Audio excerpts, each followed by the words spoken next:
para Israel, Deus disse assim para o povo.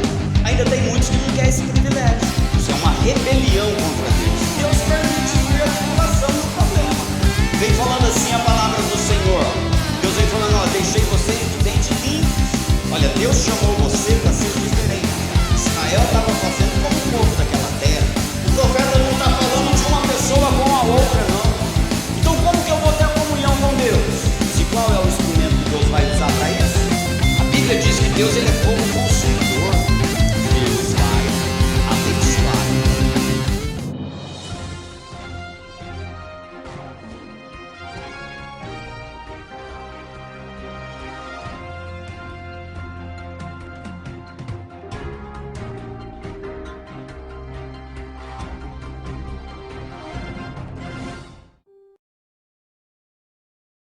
Amós, capítulo de número 5. Eu vou ler e os irmãos acompanhem suas Bíblias, amém? Nós vamos ler do verso 1 até o verso de número 20, amém, amados? Eu quero usar aqui como tema para esta mensagem o lamento de Deus.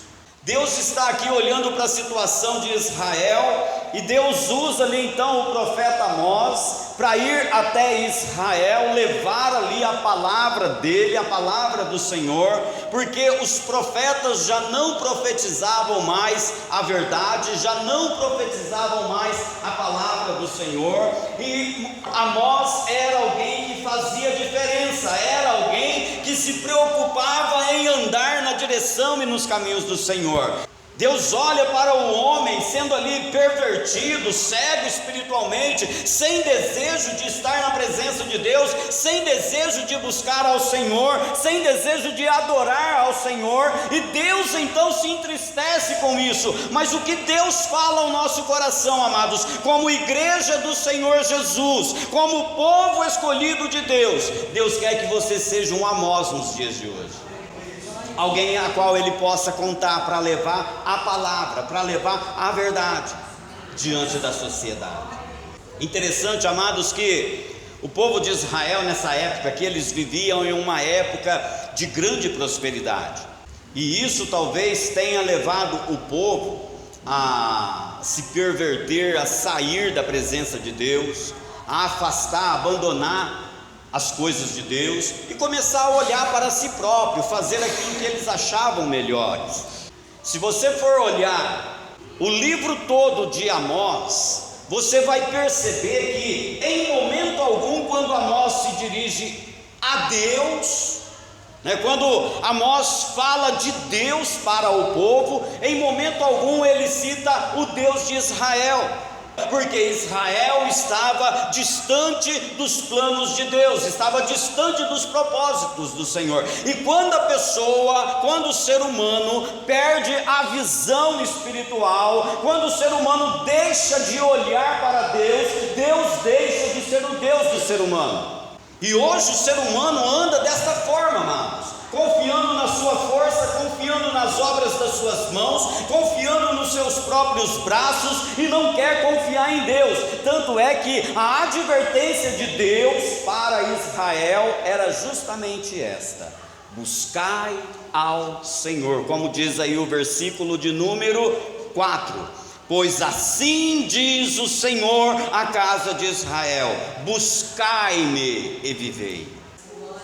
E por várias vezes, amados, Deus criou oportunidade para que o povo se achegasse a Ele.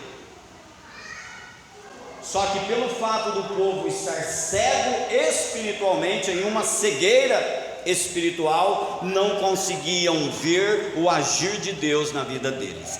Hoje Deus tem agido na tua vida, Deus tem trabalhado na tua vida. Não foi em vão que Deus te chamou, não foi em vão que Deus te colocou neste lugar. Deus te pôs aqui para trabalhar na tua vida. Deus tem uma obra na tua vida, e Ele tem trabalhado, Ele tem realizado esta obra. O problema é que você não tem visto, porque aos olhos de Deus, aquela nação já estava morta. Como diz o verso 2, olha o que o Senhor fala aí, caiu a virgem de Israel, nunca mais tornará a levantar-se. estendida está na sua terra, e não há quem a levante. Porque assim diz o Senhor Deus: a cidade da qual saem 1000, conservará 100, e daquela a qual saem 100, conservará 10, a casa de Israel. Sabe o que Deus está dizendo aqui? A cidade que mandar 1000 soldados para a guerra, somente 100 voltará vivo. A cidade que mandar 100 soldados para a guerra, somente 10 voltará vivo. Porque o meu povo não tem me buscado. O meu povo tem olhado para Gilgal, o meu povo tem olhado aí para Berseba, o meu povo tem olhado aí para Betel e não tem olhado para mim.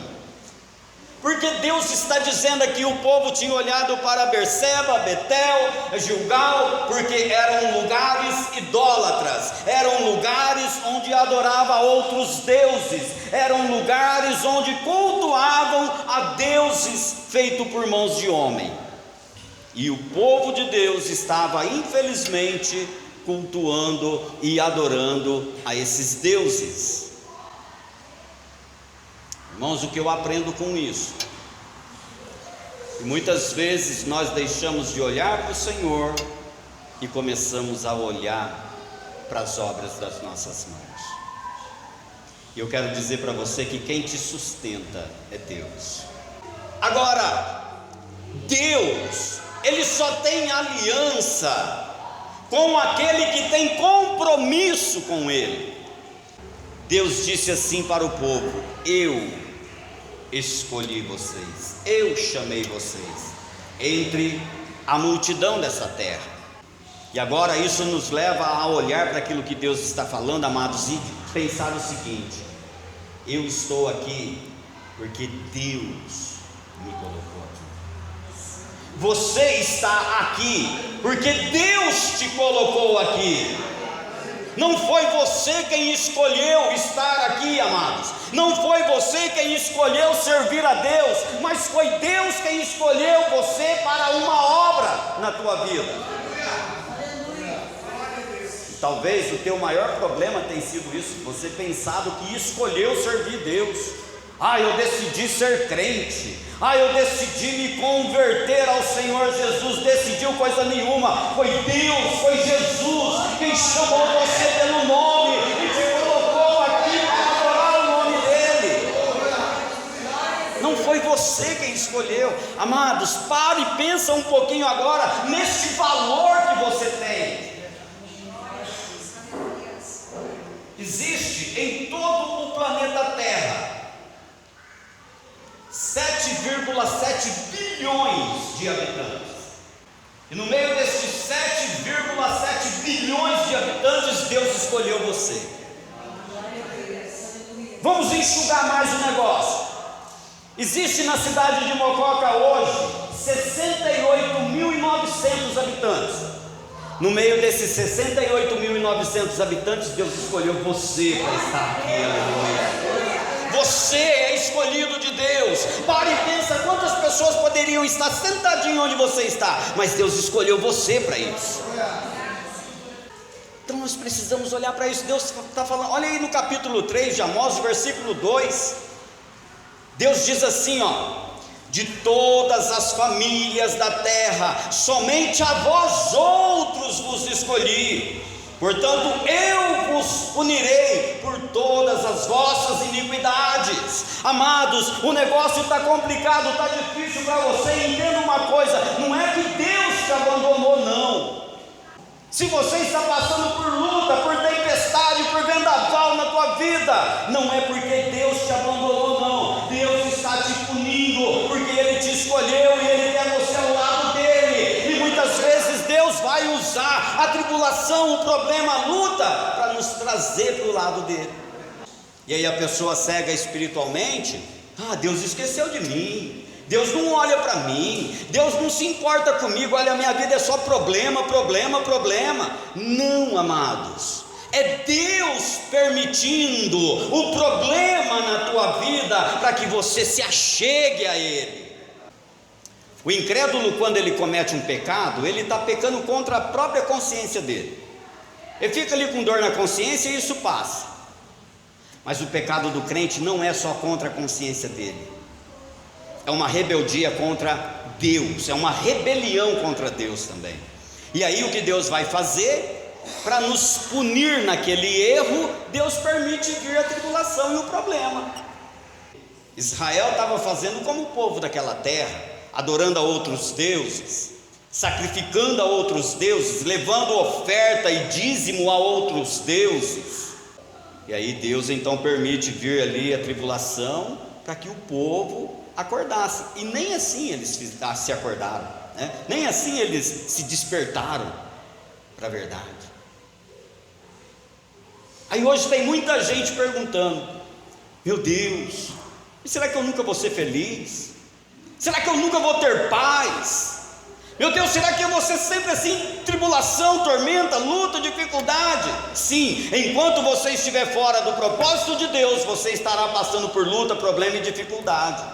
Se achegue a Deus e a tua história muda, irmãos. Aleluia.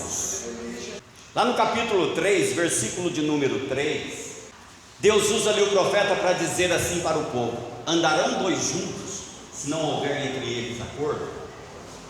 Amados, aqui o profeta não está falando de um irmão com um irmão, não. O profeta não está falando de uma pessoa com a outra, não. O profeta está falando aqui do ser humano com Deus. Não tem como você andar com Deus se não estiver de acordo com Deus. Não tem como Deus te abençoar se Ele não estiver de acordo com você. Então é necessário que haja aí uma reconciliação da sua parte, você buscar a Deus.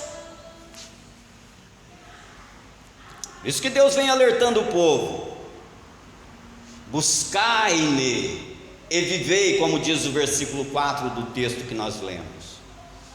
Buscai-me e vivei, porque quando você busca Deus, você está de acordo com Ele, você caminha com Ele, Deus caminha com você e mostra para você a glória dEle, o poder dEle, a bênção dEle, a prosperidade dEle. Deus vai alegrar o teu coração, Deus vai fazer chover sobre a tua terra, Deus vai multiplicar o teu celeiro, Deus vai abençoar a tua vida, mas você tem que estar de acordo com Deus, andar de acordo com Deus.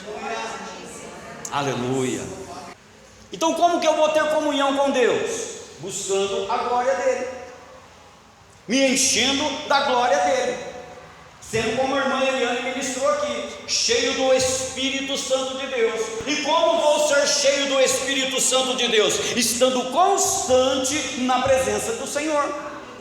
É você viver Deus na tua vida constantemente. É o único meio de você ser cheio do Espírito Santo. Lembra da ilustração da peneira que eu contei para vocês? O jovenzinho chegou lá no mestre: mestre, como nós fazemos para ser cheio do Espírito Santo? Ele mandou os rapazes tirar a água do rio com a peneira.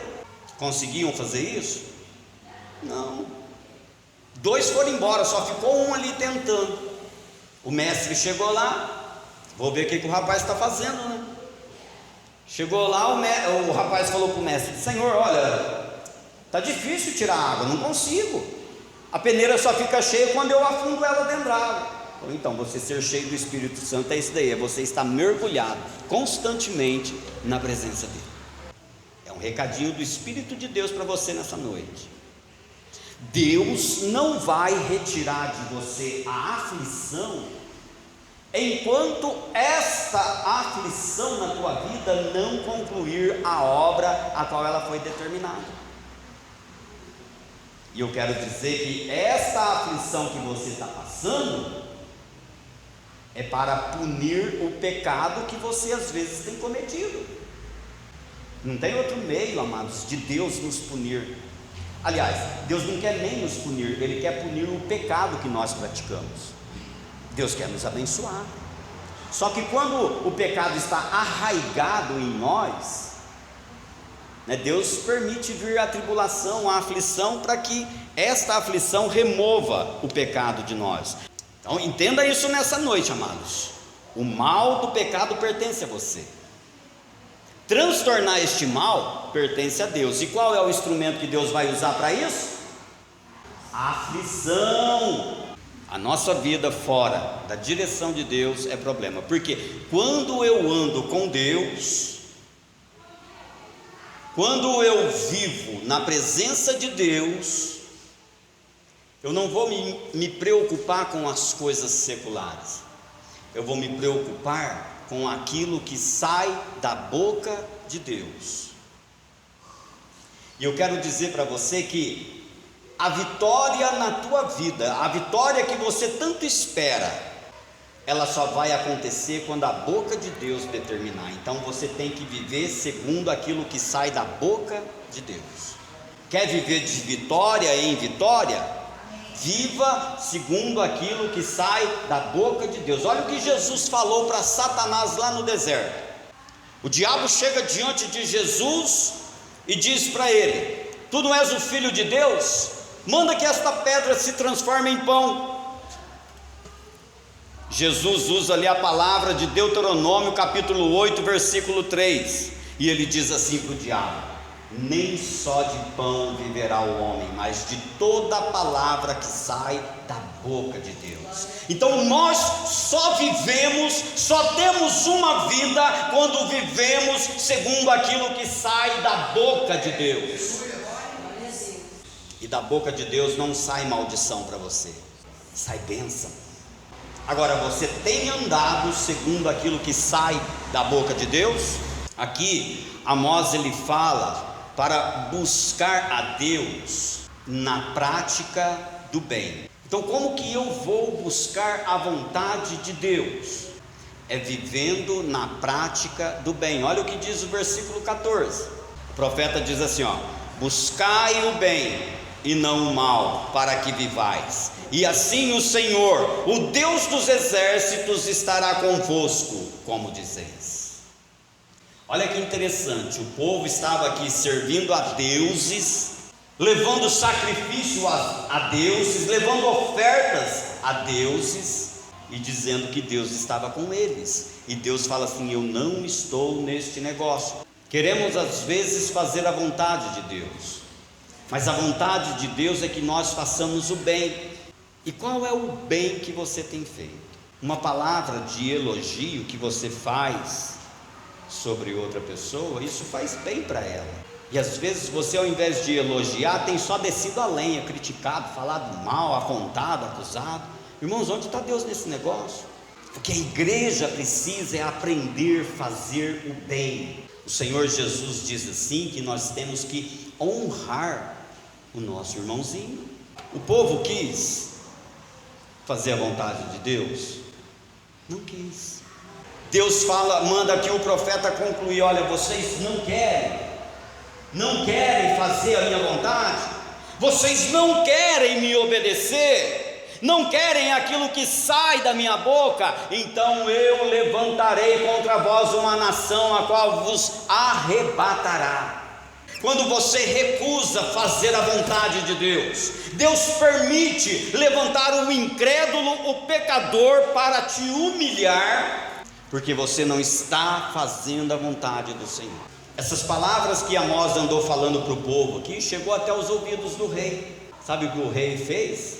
Você pega todas as tuas coisinhas aí e some deste lugar e vai profetizar lá em Judá. Aqui em Israel não aceitamos a tua palavra. E hoje tem muita gente fazendo isso com a palavra de Deus, irmãos. A pessoa ouve aquilo que Deus está usando o pregador para falar o coração dela, e ela diz as mesmas palavras: pastor, pregador, seja lá quem for, eu não aceito essa palavra. Ou seja, eu não vou mudar, vou continuar sendo o que eu era. Vai continuar com lutas e problemas.